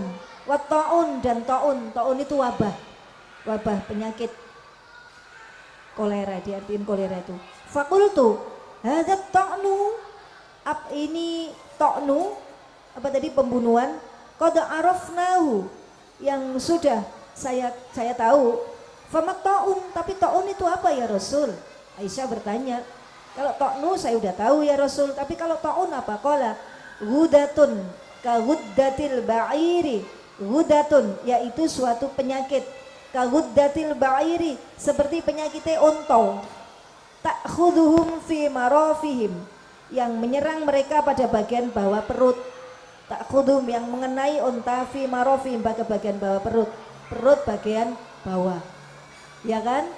Kolera tipes, kolera, disentri, tiga penyakit itu menyerang usus perut bagian bawah. Kolera itu yang berak darah. semacam disentri, ya, itu sejenis. Tipes itu kan juga begitu, pencernaan atau usus bagian bawah yang kena. Di onta juga ada penyakit itu. Sekarang anak-anak kan ada tipes itu ini taun yang menyerang perut bagian bawah atau usus besar. Al-muslimu, seorang muslim, al-mayitu yang meninggal minhu karena penyakit taun, syahidun, dianggap sebagai syahid. Makanya tadi disuruh tetap aja di situ, karena kalau meninggal karena itu dianggap syahid. Wal muqimu, dan tetap bermukim alaihi, dan tetap bermukim alaihi di situ, al muhtasibu, dengan mengharap, al murabitu, pahala fi sabilillahi, di jalan Allah. Nah, maksudnya gimana? Tetap bermukim di tempat itu sambil berharap muga-muga nek mati aku yo mati syahid, kan dapat pahalanya mati syahid, bukan sangit tapi syahid, karena ternyata tadi tidak boleh pergi. Wal farru, dan lari minhu, dari di situ, kal farri, seperti orang yang lari, minaz zakhfi, dari barisan perang. Farra itu artinya lari ya. Anaknya jenenge sapa? Farah. Farah, perempuan yang lari. Playon nih, anjane jenenge Farah. Farah itu lari. Jangan ya, jangan nama Farah, angel cekelane buntuti. Dolen nih. Ya beberapa coba anak-anak yang namanya Farah iku anjane senengane. Oh. Siapa Bu yang anaknya namanya Farah? Banca ono. Tolak bala. Ini Farah itu artinya orang yang lari. Digoleki terus. Enggak pernah diam di rumah, senengannya sepedaan ojol. Nah itu.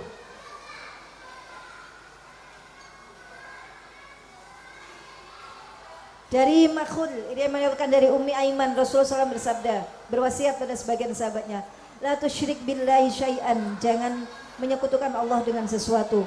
Wa in udzibata, kalau kamu, meskipun kamu disiksa, au hurriqata, atau kamu dibakar, jangan sampai syirik meskipun kamu disiksa atau dibakar. Itu wasiat Nabi itu. Ojo sampai nang dukun meskipun kamu disiksa atau dibakar. Bahkan ketika kamu harus dibakar jangan sampai syirik. Wa ati' walidaika, pesan yang kedua, taatlah kepada kedua orang tuamu. Wa in amaroka, meskipun memerintahkan orang tuamu, antakhruja min kulli syai'in, untuk mengeluarkan dari tiap-tiap sesuatu, huwa, yang sesuatu itu laka milikmu. Pokoknya taatlah kepada kedua orang tamu, meskipun orang tamu minta, kamu disuruh ngapa-ngapain sampai hartamu tuh habis. Misalkan sudah tidak punya apa-apa, aku punya tenaga tok, tenagamu dikuras habis sama orang tua, dikongkon mijeti, ora-kora, ngumbah motor, nyapu-nyapu, sampai gak duwe tenaga, tetap taatilah kedua orang tuamu sampai segitunya. Meskipun orang tua itu mengambil habis semua yang kamu miliki. Apalagi kita nih, suami kita nih kan milik ibunya tuh. Suami tuh wajib taat pada ibunya sampai kapanpun, meskipun mengambil semua yang dimiliki oleh suami. Mertua kita ini wis narjetan, bayarannya cuma 5 juta, dia minta sebulan itu 5 juta. Terus aku oleh apa? Ya, gimana kalau kayak gitu? Dia tetap suruh taat kepada orang tua. Jadi ya kita bantu-bantu nyari nafkah. Karena suami wajib taat kepada, nggak boleh kita terus ya apa masuk, nggak boleh. Itu istri yang baik. Jadi kita membantu kerja sambil berdoa, sambil wiritan apa, sehingga suaminya sadar, sehingga mertuanya sadar. Kan hati mertua milik Allah. Ini tadi loh. Wa ati' walidaika wa in amaroka, ada alifnya itu berarti musanna, dua-duanya, kedua orang tuamu, untuk mengeluarkan apapun yang kamu miliki. Fakhruj, dan keluarkanlah, minhu, dari itu, keluarkan meskipun sampai habis-habisan. Nah itu wasiat yang kedua. Wasiat yang ketiga, wala tajrukis sholah, jangan meninggalkan sholat, abdan, dengan sengaja. Jangan meninggalkan sholat dengan sengaja. Fa inna, Maka sesungguhnya man seseorang tarokas sholata yang meninggalkan sholat amdan dengan sengaja, faqad bariat maka terbebaslah zimmatullahi jaminan Allah minhu darinya. Kalau hari ini zuhur kita tidak sholat, maka Allah berlepas tangan, tidak jamin kita. Sak karep-karepmu, kamu dikasih ketabrak apa sak karepmu, karena aku tidak lindungi kamu, aku tidak jamin kamu. Itu kalau kita meninggalkan sholat satu kali saja dengan sengaja. Dengan sengaja itu apa? Ya males, itu kan sengaja. Ya enggak dengan sengaja itu apa? Tertidur. Itu enggak dengan sengaja. Minhu wa iyyaka. Udah itu nomor berapa? Pesan nomor berapa tuh? 3. Sekarang wasiat nomor 4. Pesan wa iyyaka dan hati-hatilah kamu wal khomra khomro dari minum khomer. Fa innaha karena sesungguhnya khomer miftahu kulli syarrin kunci pembuka seluruh kejahatan. Nomor 4. Nomor 1 tidak boleh syirik.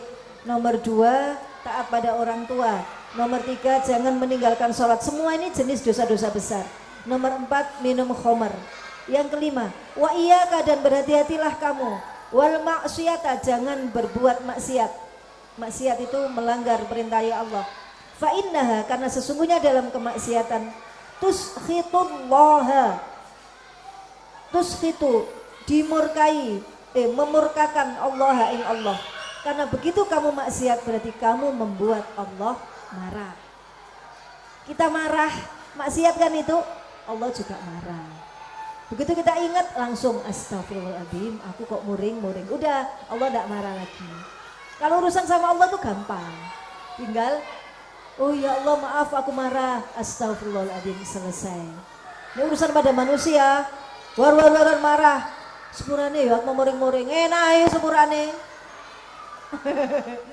Loro hatiku ya itu kalau manusia. Kalau Allah enggak, begitu kita seketika minta ampun dan ngaku faqad ghafartu abdi, sungguh aku telah maafkan hambaku, asal dia itu kalau maksiat.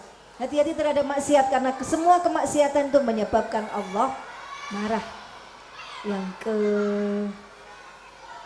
pinten tuh 5, 6 sekarang 6. Wala tafirra minaz zakhfi. Oh ini tidak boleh lagi. Wala tafirra dan janganlah engkau lari minaz zakhfi dari perang. Zakhfi itu perang. Namanya desersi atau lari dari perang. Wa in asoban nas dan jikalau menimpa an-nasa ing menungso mautanun kematian wa anta dan engkau fihim ada di dalam situ fatbut fihim maka tetaplah di situ. Kalau di situ banyak kematian, menimpa banyak kematian, tetaplah di situ. Anfiq min tulika ala ahli baitika. Ini sudah selesai nomor 6. Sekarang nomor 7. Anfiq belanjalah min tulika dari min tulika saking kemampuanmu, sepanjangmu, kepanjanganmu ala ahli baitika untuk keluargamu. Wala tarfa asoka. Nomor 7. Nomor 8. Maksudnya gimana nih? Membelanjai atau menafkahi keluarga itu juga termasuk wajib. Pesannya Rasulullah, semampumu, ojo medit-medit, maksudnya gitu. Kalau kemampuanmu belikan istrimu itu kodong 1.000, ya ojo ditukokno sing 10.000 parisiku.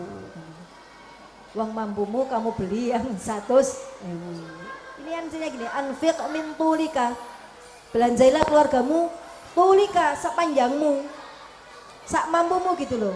Ojo mampumu 100 tapi mbak tukono 10.000. Iku jenenge dolim. Dolim. Yang ke-8, wala tarfa asoka. Janganlah engkau angkat tongkatmu akhifhum kepada mereka billahi ini masih lanjutannya ya. Wala tarfa dan jangan engkau angkat asoka tongkatmu akhifu hendaklah kamu takut billahi kepada Allah. Maksudnya gimana? Keluargamu aja gawakno pentung gitu. Artinya wasiat Nabi pada para sahabat, para bapak itu, ojo dipentungi anakmu gitu. Jangan kau angkat tongkatmu. Awas yo. Bojone di awas kon mah. Nah, nggak boleh. Bapak nggak boleh ngancem. Kalau ibu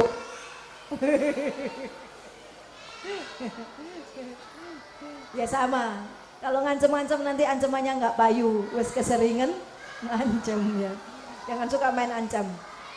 Jadi kalau sama Nana itu justru dibalik gitu. Kok pinter yo? Nah, biar pinter beneran ya. Jangan wes dikandani kok oleh sepedaan. Ancane arek iki ndablek. Oh, ndablek temenan. Ancane arek iki cerdas ambek dijewer. Nah. Itu nanti jadi cerdas beneran. Bisa gitu, Bu? Nah. Bisa kan? Latihan harus bisa. Cek anaknya cerdas kan. Nek getem-getem itu berarti khusyuk. Langsung doa itu langsung nyambung. Adapun sudah ya. Sudah. Kita baca dulu deh. Adapun membiasakan mengembara di bumi secara terus-menerus adalah sebagian dari yang menggoda hati. Ya, tidak boleh terus-menerus. Kecuali hal itu adalah hak bagi orang-orang yang kuat. Karena orang bermusyafir itu dirinya dan harta bendanya berada pada tingkat kekacauan. Kecuali harta yang dilindungi Allah. Maksudnya, orang kalau musafir itu memang dirinya dan hartanya berada dalam kekacauan, ya kan? Kan ya tidur nggak bisa nyaman, harta juga ya kan siapa sing ngurusin di omah, sing buka toko songo kan tidak ya dalam kekacauan. Maka orang yang bermusafir senantiasa dalam kebimbangan hati. Terkadang mereka merasa takut dengan dirinya sendiri dan harta bendanya, dan terkadang bimbang dengan sebab berpisah dengan kekasih sayangnya dan kebiasaannya ketika bertempat tinggal. Dan jikalau tidak ada padanya harta yang ditakuti dari kebinasaan, maka orang yang bermusafir itu tidak lepas dari ketamaan dan meminta perhatian kepada orang lain. Maka terkadang melemahkan hatinya dengan sebab kemiskinan, dan terkadang pula kuatlah mereka dengan kokohnya sebab-sebab ketamaan. Kemudian sibuklah mereka dengan naik turun dan berpindah tempat yang bisa mengganggu dengan hal ini. Maksudnya gimana? Ojo terus-terusan musafir. Nggak oleh backpackeran atau traveling itu sepanjang hidup kerjanya traveling, nggak boleh ya, jangan terus-terusan karena gimana ya tetap nyaman bermukim daripada traveling. Orang Eropa itu kalau sudah umur berapa gitu memang kerjanya travel gitu, duitnya itu dipakai traveling ya. Kita ya ojo nemen-nemen kan tadi perginya untuk ibadah, kalau mereka kan ya ingin gitulah ke daerah-daerah. Sudah lanjut kita sampai udah selesai.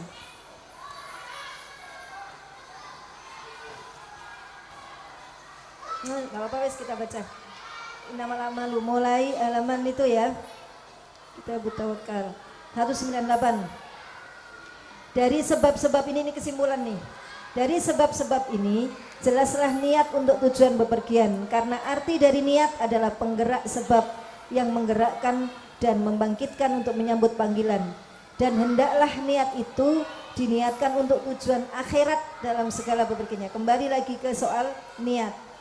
Ini kemarin kita sudah dapat waktu di mukhtasornya ya. Di apa? Yang ringkasannya. Karena ada nih kemarin tergantung niat. Nah, sekarang kembali ke niat. Hendaklah niat itu diniatkan untuk tujuan akhirat dalam segala bepergiannya. Yang demikian itu diwujudkan dalam bepergian yang wajib dan yang sunnah. Dan mustahillah pada yang dimakruhkan dan yang terlarang. Adapun bepergian yang dimubahkan maka tempat kembalinya ialah niat. Ada kalanya pergi itu mubah. Contoh ke Batu itu asalnya mubah.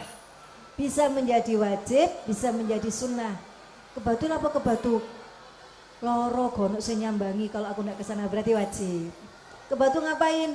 Ya rekreasi, ngejak anak-anak biar seneng anak-anak. Oh ibadahnya nengke anak-anak sunnah. Lapo ning Batu museum angkut itu katanya bagus ya, ada yang baru-baru biar ngehits, biar aku juga gaul, biar kekinian, makanya aku ikut pergi kemana tadi, museum angkutnya kayak gitu. Berarti apa? Makro tuh niatnya cuma agar kekinian, itu makro, nggak ada unsur-unsur yang sunnah. Perbuatan yang mubah itu bisa menjadi wajib, bisa menjadi sunnah, bisa juga menjadi makro, bisa juga menjadi haram. Kalau apa?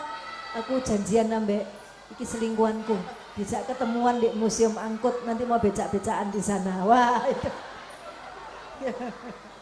Berarti itu bepergian yang asalnya mubah menjadi haram. Nah, kayak gitu ya. Jadi mubah itu hukumnya bisa pindah-pindah. Manakala maksudnya untuk mencari harta benda, umpamanya untuk memelihara diri dari meminta-minta, ini berarti mencari nafkah nih, dan menjaga untuk memelihara kehormatan keluarga yang wajib diberi nafkah, untuk sedekah, maka perkara yang dimubahkan dengan niat yang demikian menjadi sebagian dari amal akhirat. Kerja tapi niatnya ini tadi, cari harta. Kenapa cari harta? Biar aku tidak minta-minta, atau memelihara kehormatan keluarga, atau memberi nafkah pada keluarga yang wajib diberi nafkah, atau nanti kelebihannya bisa tak pakai untuk sedekah. Maka perkara begini bukan perkara mubah, tapi perkara akhirat.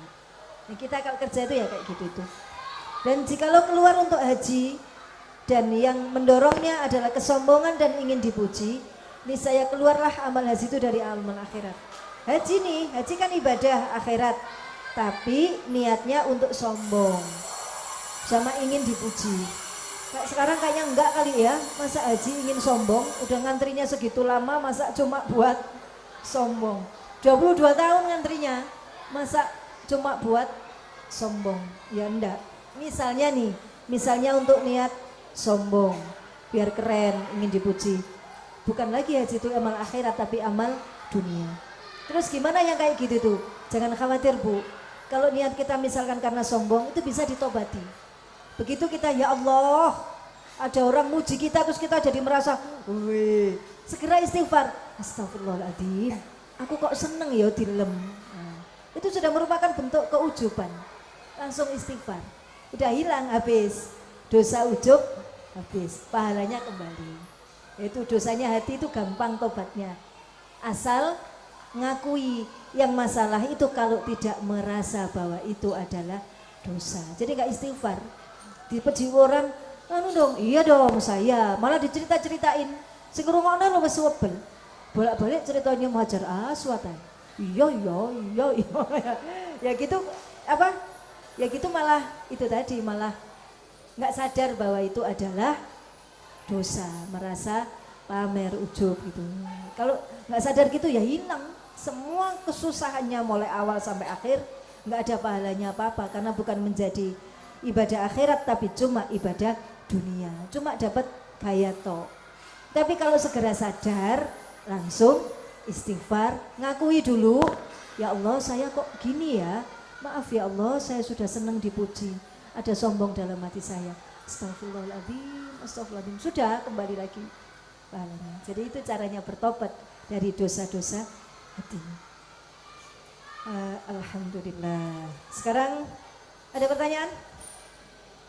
Nggih.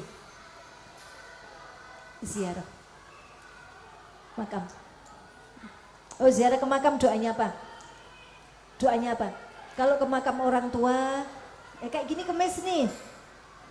Pernah saya terangin nggak ya? Kalau hari Kemis mulai sore gitu, arwah orang tua tuh datang nengok-nengok itu udah pernah. Ya jadi arwah orang tua kita itu, kalau tiap Kamis sore itu kan udah masuk hari Jumat tuh, itu datang tuh. Nengok gimana anak cucunya, gimana kamar mandinya, bersih apa enggak. Maksudnya ingin memastikan bahwa rumah ini terawat, anak-anaknya ibadah. Makanya kalau kita Kemis, malam Jumat itu disuruh baca Yasin, baca tahlil, menengok, menziarahi makam orang tua. Di sana ngapain? Baca Yasin, baca kulhu, baca zikir-zikir, la ilaha illallah, baca apa saja yang di buku tahlil itu dibaca. Ya Allah terimalah pahalanya sampaikan pada orang tua. Itu yang diharap-harap orang tua. Ada hadisnya Nabi bilang, hiburlah ahli kuburmu. Bukan gitu deh. Apa ya? Kesenangan yang diharapkan ahli kubur adalah bacaan Quran dan zikirmu. Yang diharapkan mereka itu. Tidak ada yang bisa menyenangkan ahli kubur kecuali bacaan Quran, Yasin kan Quran, sama bacaan zikir-zikir dari anak cucunya. Itu yang diharap-harap. Daripada dikasih dunia, diteri opo, kuburnya dibagusin, dikasih cat-cat, enggak, mereka enggak kesenangan. Yang diharapkan itu bacaan Quran sama zikir dari anak cucunya. Itu datang tiap Kamis sore datang. Makanya Jumat itu kita nyekar, itu memang iya. Mereka cari itu, mereka senang, yang diharapkan itu adalah yaitu tadi bacaan Quran. Bolehkah dibaca di rumah? Boleh. Dibaca di kuburan lebih bagus karena lebih khusyuk, lebih dapat feel-nya, itu lebih dapat kayak kita baca di depan orang tua. Bu, kalau ngaji, dengan ngerokok akan nggih. Nah, habis ngaji jangan lupa, ya Allah terimalah bacaan kami, sampaikan pahalanya untuk almarhum dan semua yang ada di kuburan ini. Semuanya didoain. Kasihan mereka ngowo, gak ada yang nengokin. Ini kita yang nengokin itu mereka juga kita kasih pahalanya ini. Karena tidak berkurang pahala yang diberikan bagi banyak itu. Tidak mengurangi pahala ayah ibu kita dan kita. Masih utuh. Tapi justru dapat banyak karena dibagi-bagi untuk mereka. Gitu. Jadi kita sebagai anak yang berbagi itu begitu.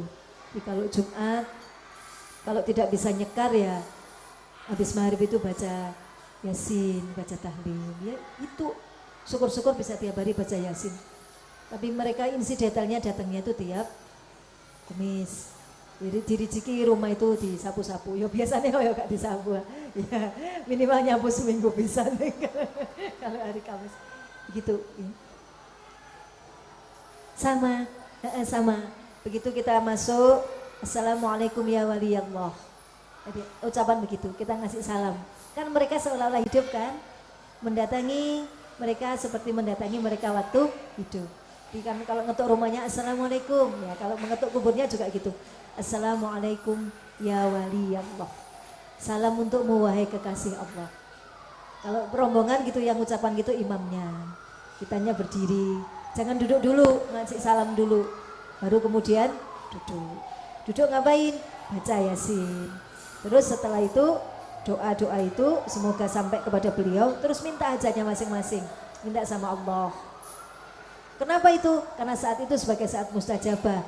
Karena beliau adalah kekasihnya Allah. Kan beliau senang didatengin, didoakan. Kan senang.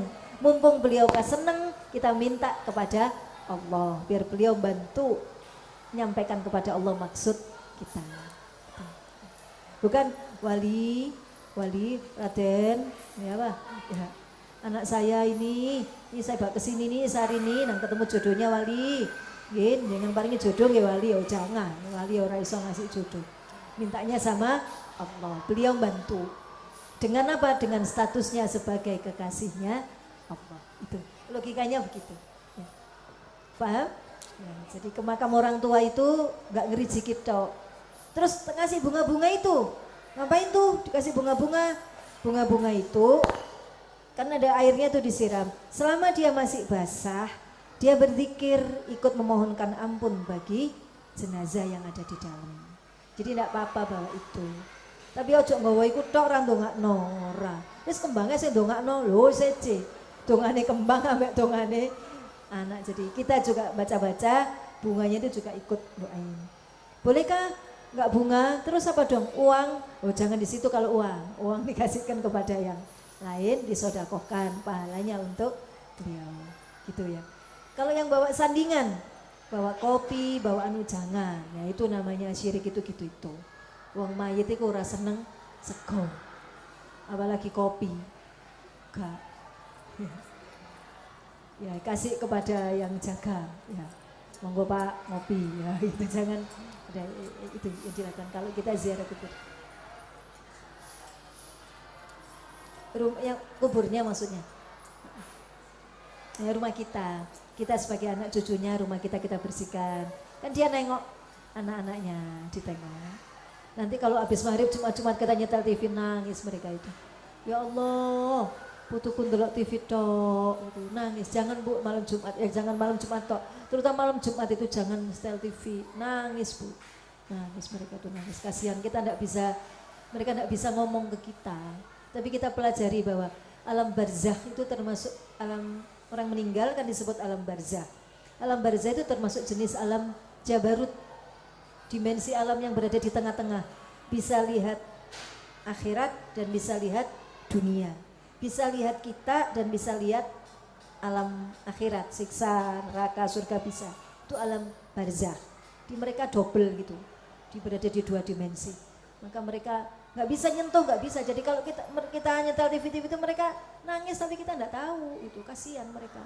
Pingin matian TV itu pingin, isok dikeprok itu TV-nya dihancurin biar enggak, karena mereka nangis. Kalau baca Yasin itu mereka juga nangis, seneng. Alhamdulillah, itu ku soleh-soleh bisa ngaji semua. Cerita ke tetangga-tetangganya, putuku, gitu. Cerita, kan mereka juga bertetangga, ada acara-acara juga mereka itu di alam ruh kalau sama-sama baik. Nah, jadi jangan menyakiti hati orang tua dengan berbuat maksiat, kasihan mereka malu. Mereka juga disiksa kalau misalkan maksiat kita itu juga karena kesalahan orang tua, itu kasihan ya. Itu ya. Ini Kemis. Terima kasih, semoga manfaat. Minggu depan berarti mulai adab bepergian. Dari permulaan keberangkatan sampai pulang kembali ada 11 hal. Halaman 203 insya Allah minggu depan. Selamat puasa yang hari ini puasa. Jadi puasa kita ini kemarin terus mulai Senin, Selasa, Rabu, Kamis, Ayyamul Bait. Besok jangan puasa ya, besok hari raya. Besok ya makan sing rodok gizi-gizi ya. Ya, dan jangan lupa anaknya diajak, jangan ibunya tok yang makan ya. Kalau nggak punya uang, suaminya pa, Jumat itu sunnah sodakoh untuk keluarga yang banyak ya, memancing datangnya rezeki yang lebih banyak. Selamat hari Jumat, dan hari ini kita akhiri hari Kamis ini dengan sebaik-baiknya. Semoga puasa kita diterima oleh Allah. Jangan lupa nanti waktu buka berdoa. Doakan anak-anak, doakan suami, doakan seluruh teman-teman di majelis ini. Semoga semuanya ikhlas, istiqomah dalam ibadah, dalam ketaatan kepada Allah. Amin, Allahumma amin. Untuk semua yang sodakoh hari ini, Rp660.000. Untuk semua yang sodakoh, jazakumullah ahsanal jaza. Semoga Allah terima ini semua, menggantinya dengan sebaik-baiknya, sebanyak-banyaknya, sebesar-besarnya. Untuk kesolehan siapa Bu? Suami ya, terutama kesolehan suami, kesolihan dan kesolehan anak-anak, sehat, yang sakit nggak jadi sakit, yang sudah sakit segera disembuhkan oleh Allah, yang tes sekolah dikasih kelancaran sama Allah, yang ujian, yang SMA ini kan juga ujian anak-anak ya, ujian lembaga, ujian sekolah, ujian negara, ujian nasional, dikasih kelancaran semuanya sama Allah. Amin, Allahumma amin. Bijahi Sayyidina Muhammad, bisirri wa bibarakati Fatihah. Al-Fatihah. A'udzu billahi minasyaitonir rajim. Bismillahirrahmanirrahim. Alhamdulillahi rabbil alamin. Ar-Rahmanir Rahim. Maliki yaumiddin. Iyyaka na'budu wa iyyaka nasta'in. Ihdinas siratal mustaqim. Siratal ladzina an'amta 'alaihim ghairil maghdubi 'alaihim waladdallin. Amin. Terima kasih. Bismillahirrahmanirrahim. Alhamdulillahirabbil alamin.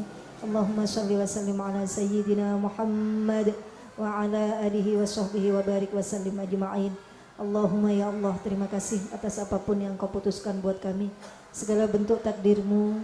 Terima kasih ya Allah. Kami ridho, kami senang, kami rela ya Allah. Apapun takdir-Mu kami rela. Asal dengan semuanya ini Engkau ampuni seluruh dosa-dosa kami. Turunkan rahmat-Mu buat kami ya Allah, agar kami bisa melaksanakan seluruh kewajiban kami sebaik-baiknya. Ya Allah, Engkau pemilik anak-anak kami, Engkau pemilik suami kami, Engkau pemilik seluruh dunia dan isinya. Jaga anak-anak kami ya Allah, jaga suami kami ya Allah, jaga hati kami agar selalu sabar, sabar untuk terus mentaati-Mu, sabar menjauhi semua larangan-Mu, sabar, kuat, betah atas segala musibah dari-Mu. Engkau ya Allah zat yang maha sabar, Engkau juga zat yang maha syukur. Karuniai kami hati yang syukur ya Allah, tahu berterima kasih. Banyaknya nikmat-Mu kepada kami, jadikan semua nikmat itu sebagai sarana bagi kami untuk bertambah ketaatan kepada-Mu.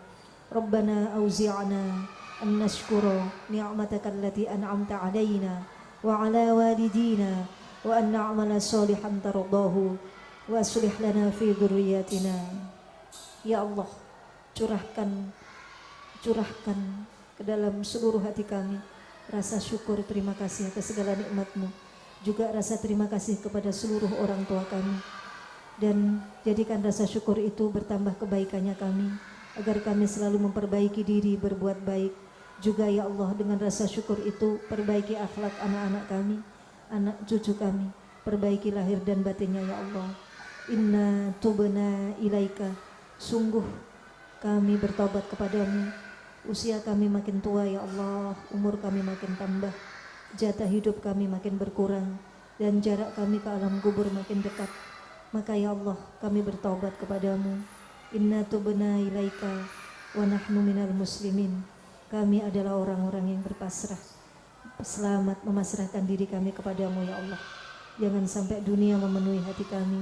Jadikan pikiran kami sebagai pikiran yang ringan terhadap segala masalah dunia. Perbesar rasa tawakal kami kepadamu ya Allah. Engkaulah ya wakil, zat yang maha dipasrahi, mewakili seluruh urusan. Engkau ya Allah ya wakil, kami pasrahkan seluruh urusan dunia, urusan akhirat kami kepadamu, urusan harta kami, urusan kerjaan kami, urusan anak-anak kami baik dan buruknya, urusan suami kami baik dan buruknya, urusan seluruh keluarga kami, mertua kami, orang tua kami, sanak kerabat kami semuanya, para keponakan, para pakde, para paklik semuanya ya Allah, baik dan buruknya kami pasrahkan semuanya kepadamu ya Allah. Jadikan waktu kami, diri kami sibuk dengan ketaatan-ketaatan, agar kami tidak sempat memikirkan sesuatu yang sebetulnya bukan urusan kami. Semuanya kami pasrahkan kepadamu ya Allah. Engkaulah sebaik-baik wakil.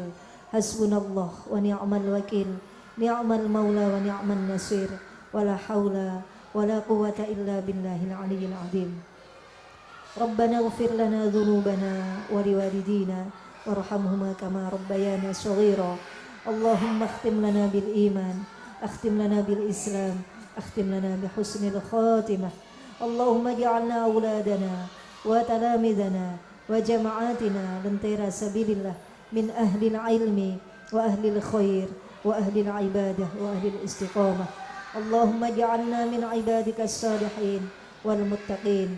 Allahumma iftah lana futuhal arifin. Allahumma rabbana atina fid dunya hasanah wa fil akhirati hasanah wa qina adzaban nar. A'tina mahabbataka wa ma'rifataka. Wa sallallahu ala sayyidina Muhammad wa ala alihi wa sahbihi wa baraka wa sallam. Ya dzal jalali wal ikram, ya arhamar rahimin. Walhamdulillahi rabbil alamin. Amin. Allahumma shalli wa sallim ala sayyidina Muhammad. Terima kasih, jazakumullah sana jaza. Assalamualaikum warahmatullahi wabarakatuh.